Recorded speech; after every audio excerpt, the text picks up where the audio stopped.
একদিন কাজ না করলে মনে হয় সারা বছরের কাজ মনে হয় পালা পড়ে যায়। হাতের হাত না ধুলে মনে হয় যে সবকিছু জমা রয়ে যায়। তো যাই হোক, আসসালামু আলাইকুম, সবাই কেমন আছেন? আশা করি অনেক ভালো আছেন।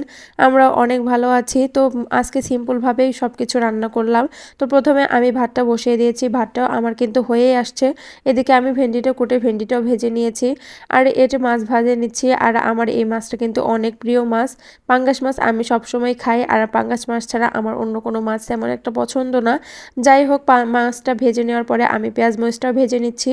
আর আপনাদের ভাইয়া যেহেতু থাকবে না, সেজন্য কিন্তু আমি অল্প করেই রান্না করছি। আমার অল্প তরকারি হলেই কিন্তু ভাত খাওয়া হয়ে যায়, আমার তেমন একটা তরকারি লাগে না। তো আমি মাছটা ভালোভাবে দিয়ে তারপরে একটু সামান্য পানি দিয়ে ঝোল দিয়ে নিচ্ছি। আর এদিকে কিন্তু কিছুক্ষণ কষে তারপরে নামিয়ে নেব। আর রাতের কিছু থালা বাসন ছিল, সেগুলো ধুয়ে নিচ্ছিলাম। আর রাতেরটা রাতেই আমি ধুয়ে নিই, কিন্তু সময় ক্ষেত্রে আমি অনেক সময় পারি না, তো সেজন্য দিনে ধুয়ে নেওয়ার চেষ্টা করি। তো যাই হোক, এখানে থালা বাসন ধোয়ার পরে আমার কিছু কাপড় চোপড়ও ছিল, সেগুলো কিন্তু আমি ভিজিয়ে নিচ্ছিলাম। আর আমার মেয়ের কাঁথা তো প্রতিদিন ধুতেই হয়। মা যখন হয়েছি এগুলো তো করাই লাগবে, আর এগুলো কিন্তু না ধুলেই না। শুধু রাতেরটা রাতে না ধুয়ে যদি দিনেরটা মানে একসাথে করি, তাহলে কিন্তু অনেকগুলো জমা হয়ে যায়। আর আমি রাতেই বেশিরভাগ ওর কাঁথাগুলো ধুয়ে নিই।